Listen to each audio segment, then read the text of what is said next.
Chick tracts have long held a peculiar place in the world of religious literature, designed as small comic book-style pamphlets. They aim to distill evangelical Christian beliefs into punchy narratives with dramatic illustrations. Created by Jack T. Chick, these tracts have covered a wide variety of topics, all presented in a starkly black-and-white moral framework. One such tract, Adopted, focuses on the idea of spiritual adoption through faith in Jesus Christ. While the tract claims to offer children hope and spiritual security, its approach is fraught with emotional manipulation, theological reductionism, and psychological risk.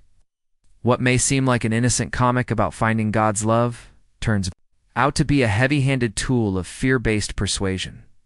This essay aims to explore the various dangers embedded in Adopted by breaking down its messaging, tone, and context. We will look at why its oversimplified spiritual narrative can be harmful, especially to children, and how its authoritarian undertones may do more to foster guilt and anxiety than genuine spiritual growth. Furthermore, we'll examine how the broader history and reputation of Chick tracts cast a shadow over Adopted. It's making it all the more necessary to approach this material with critical discernment. Point 1 about this Chick tract. It displays oversimplified and fear-based messaging. At the heart of Adopted lies a central motif. A young, emotionally vulnerable child is adopted by God through accepting Jesus as their Savior. On the surface, this is a popular Christian metaphor meant to symbolize grace, love, and acceptance. However, the way the tract handles this metaphor is deeply problematic. Rather than offering a nuanced exploration of spiritual identity, Adopted distills the entire process of salvation into a stark dichotomy.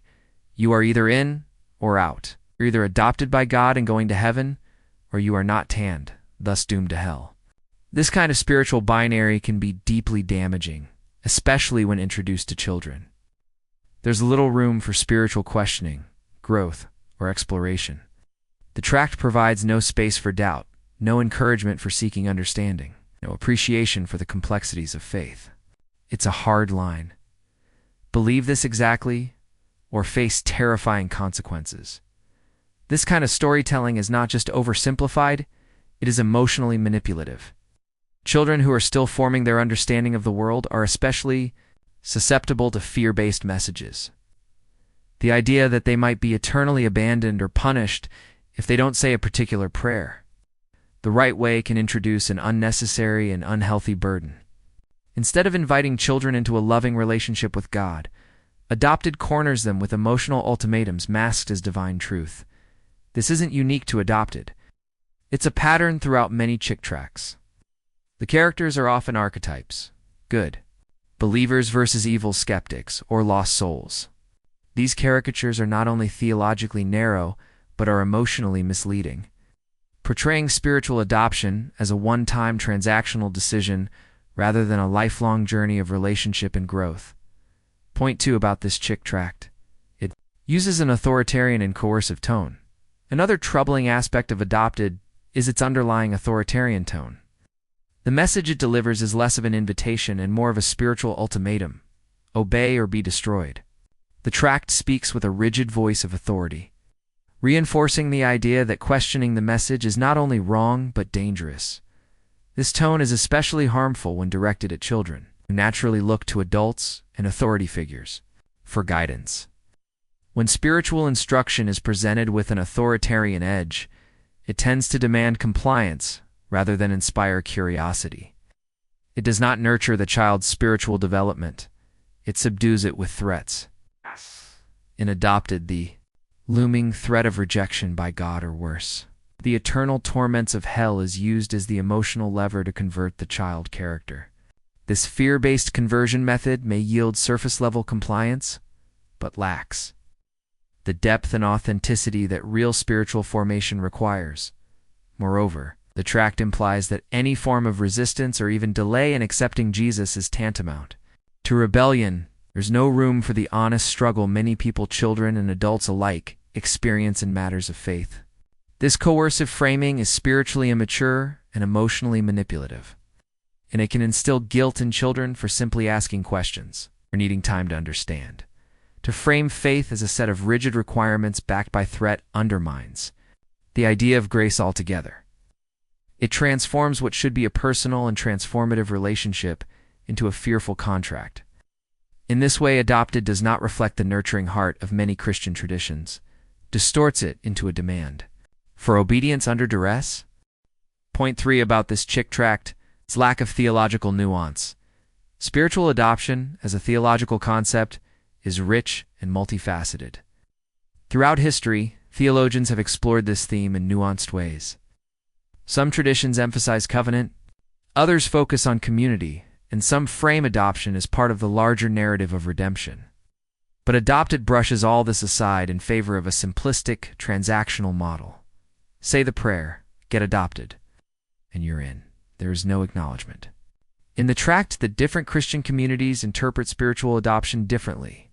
There is no recognition of process, or the idea that one might grow into faith over time. The tract presents spiritual adoption as a one-size-fits-all experience with no variation or complexity. This rigid portrayal not only limits understanding, but also alienates those who might not fit the mold. Furthermore, a tract does not explain what adoption means beyond avoiding hell. There's little talk of relationship, community, transformation, or discipleship. The child in the story becomes saved, but then what? There's no spiritual journey ahead, just a checkbox marked complete. This is a dangerous reduction, especially when we consider how much of the Christian life involves growth, struggle, change, and learning to love. In distilling the idea of adoption into such a simplistic model, adopted not only misrepresents Christian teaching, but may also create confusion or even disillusionment in children who later discover that real faith isn't so neatly packaged. Point 4 about this tract deals with the broader context of chick tracts. To understand the true impact of adopted, it's essential to situate it within the larger body of chick tracts as a whole. Jack T. Chick was infamous for using his comics to promote not just Christian salvation, but also extreme views on Catholics, Muslims, LGBTQ+ individuals, and even Halloween. His works often delve into conspiracy theories, religious bigotry, and divisive rhetoric. This context is crucial. While adopted may appear more innocent compared to some of the more vitriolic tracts in the collection, it is part of a broader ecosystem of fundamentalist propaganda. The same fear-mongering tactics, binary thinking, and authoritarian tone permeate all chick tracts, and their shared DNA makes it hard to see adopted as merely an isolated, well-intentioned story. In fact, one of the reasons adopted feels so unsettling is that it's draped in the same visual and narrative style used to condemn wide swaths of people in other tracts. The artwork, the pacing, speech bubbles, they all carry the same intensity and finality found in Chick's more controversial works. For those familiar with chick tracts, adopted doesn't feel like a child-friendly teaching, it feels like the same old alarm bell, just with softer characters. This association matters. The legacy of Chick publications includes decades of promoting harmful stereotypes and fringe theology. Any new reader encountering adopted should know that it comes from a source with a highly polarizing history. Trusting it at face value is risky, especially when that trust is given by impressionable children.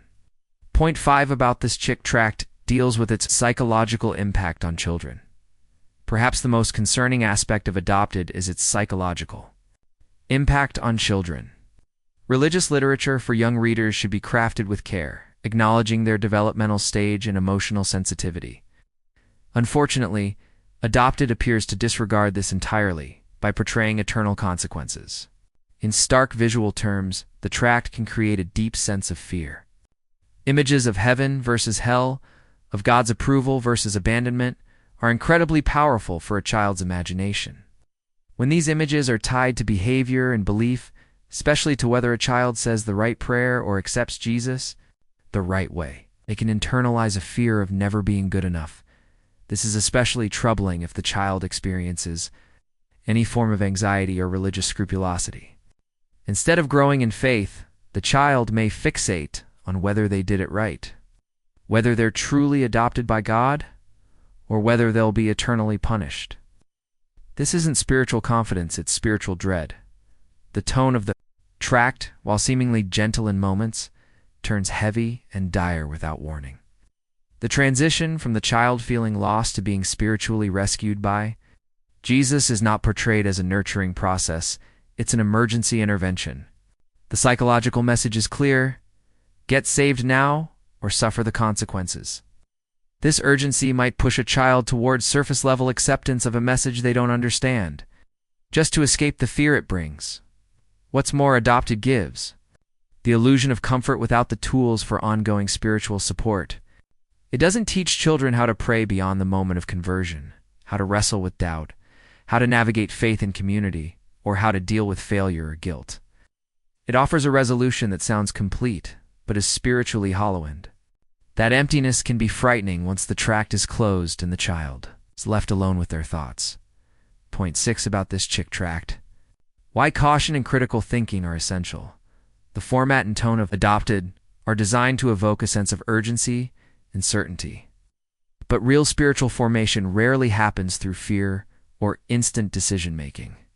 It requires trust, questions, community, and time.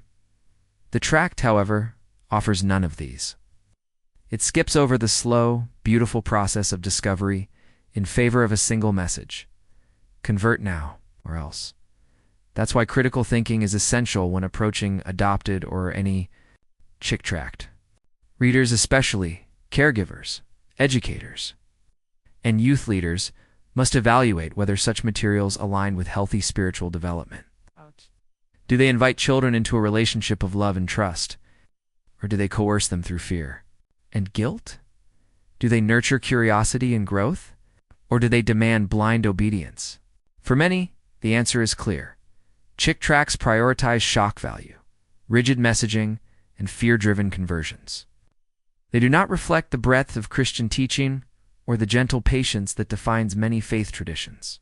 Instead, they package doctrine into simplistic morality tales, often ignoring nuance, compassion, or respect for the individual journey. When materials like Adopted are handed to children without explanation or guidance, the result can be more harmful than helpful. They can distort a child's view of God, foster insecurity about their worth, and introduce unnecessary emotional stress. In the worst cases, they can even contribute to long-term religious trauma. Conclusion: why Adopted deserves caution. At first glance, Adopted might seem like a sweet story of a child finding spiritual belonging. But upon closer examination, it becomes clear that the tract is saturated with harmful oversimplifications, coercive undertones, and emotionally manipulative tactics. Its stark presentation of salvation as a one-time decision driven by fear leaves number room for genuine exploration or growth.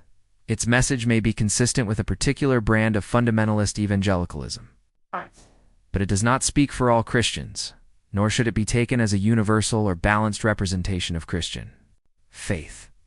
The theological rigidity, the psychological pressure, and the legacy of chick tracts all contribute to a product that is far more unsettling than uplifting.